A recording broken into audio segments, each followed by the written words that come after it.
Sicily is the largest island in the Mediterranean Sea and is famous for its ancient Greek and Roman ruins, Baroque architecture, beautiful beaches, active volcanoes, being the gateway to the stunning Aeolian Islands, and its cuisine, in particular its arancini and cannolis. Italy ranks 12th in the world list of countries with the most McDonald's. This is my experience of trying McDonald's in Sicily. It's been quite a hectic trip, exploring the Aeolian Islands just off the coast of Sicily. Final day, and I thought there's one thing that I haven't done on this trip yet, and that is check out the Golden Arches. So here we are, we're doing what we should always really be doing. There's a few McDonald's in the city, so you've got a choice. There's one actually just down the road from where I am, so pretty convenient. So I thought I'd check it out, and touch screen, very nice inside, very quiet inside, probably one of the quietest McDonald's I've ever been to. So flick through the appetizers, and there was actually the very first item on the screen. So it really grabbed my attention. It was the 100% Italian panzerotti with tomato and mozzarella. So it's described itself as 100% Italian, so you think that's pretty authentic. So it looks interesting. I mean, I had sort of similar things before, I think mozzarella sticks, but to also chuck the tomato in there as well makes it even more classic. So I thought I've got to give these a go. So come to this dinky little pot here. Let's see how many we've got inside. We've got 3 small parcels of hopefully deliciousness. We shall find out. Let's dive in.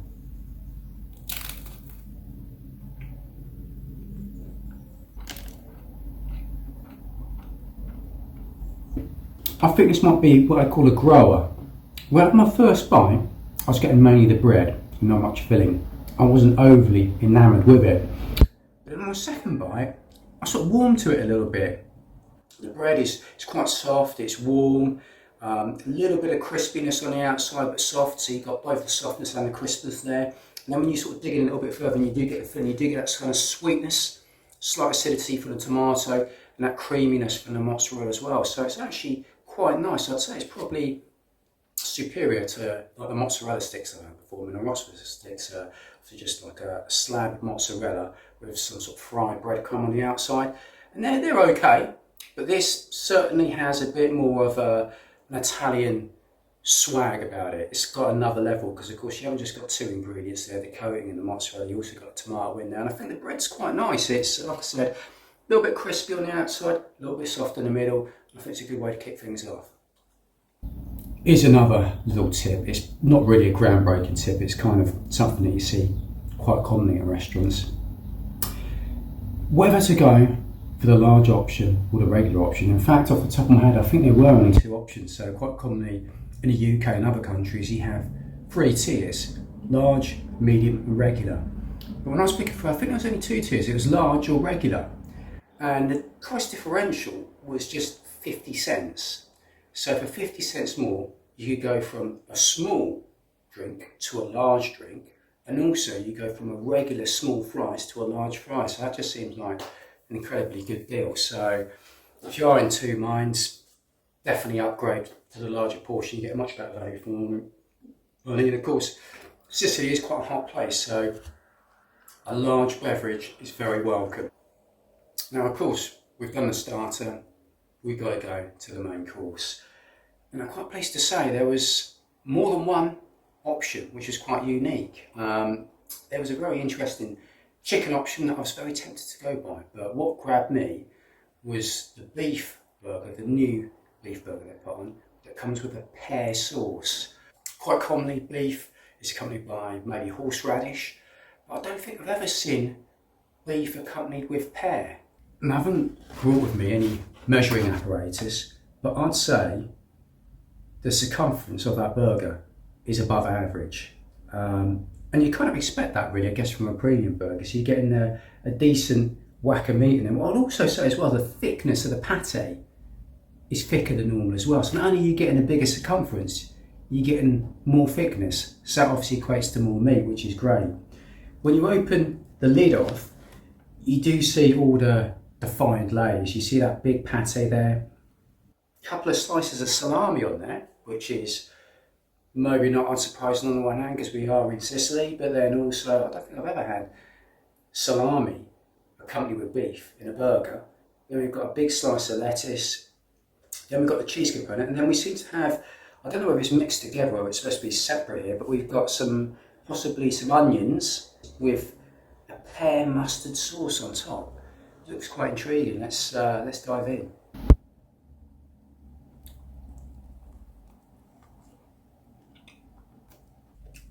That's a proper meaty burger in there. I'm liking the meat a lot. Get that real sort of, yeah, you know, you're getting value for money. That's a good portion of beef in there. What I would say is on the first bite, I didn't get any hint of that pear mustard sauce. So I'm going to have to dive in for a second bite now. I think possibly what this one's missing a little bit is something crispy. So sometimes they'll have a crispy bit of bacon in there. Sometimes might have some crispy onions in here. I think the onions in here are sort of grilled soft onions, and the salami is quite soft as well. You've got this pear mustard sauce in there, and you've got, like I said, the onions seem to be sort of marinated as well, so they're quite soft as well. So it's missing that texture, I'd say. And also as well, is even though it has got a fair quantity of this pear mustard sauce, it seems to be overpowered by the other flavours. I can't really taste it that well. You can certainly taste the beef. I taste the certain saltiness of that salami on top. And I can certainly get a hint of the sort of marinated onions that you got on there as well. But that pear mustard sauce is getting a little bit lost. I don't know whether they need to up the quantity of the pear mustard sauce. I'm not too sure. So, but overall, it is an enjoyable burger. But I think one of its selling point was to see how that pear mustard sauce complements the rest of the burger. And to be honest, it's getting a little bit lost. There's the proof. Well, that's coming out. You can see a bit of cheese in there. You can see a bit of caramelised onion, but those little dots, mustard seeds in the middle of that pear mustard sauce. So it is present. One thing I have to pass comment on before I forget is the policy on condiments. So most places will give you some complimentary sachets, mayonnaise, ketchup, etc. This one here, no condiments were forthcoming.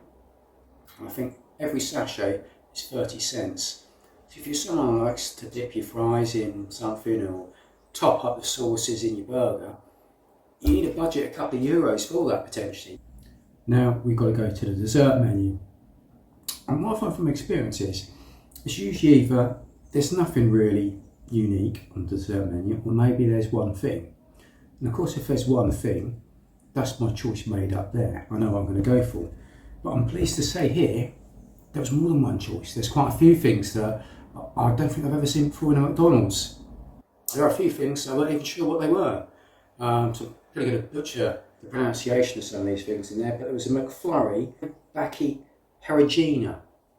Looking for the diagram, it's difficult to tell whether that's chocolate based or maybe even coffee based, but that was on there. There was also a fior di latte sundae, so I'm guessing that's something to do with coffee, a latte flavour in that as well. But I think the first thing on the list, that's how it did jump off the page, which is a McFlurry that's pistachio based. Now, of course, pistachio ice cream is one of the signature flavours of gelato here in Italy. The service, by the way, was pretty good. Maybe not surprising because they weren't very busy. There was certainly, I think, more staff there than customers. So this is the portion you get. So it looks like a decent sized portion. Probably, if anything, slightly bigger than I'd normally expect to get. When you look inside it, there's obviously some sort of base, maybe a vanilla base there. There's a green sauce on top, which I'm hoping is pistachio flavoured, and then there's some crumb on top. So I don't know whether that's a pistachio biscuit crumb on top, but we're going to find out. I don't know what that's coming out there.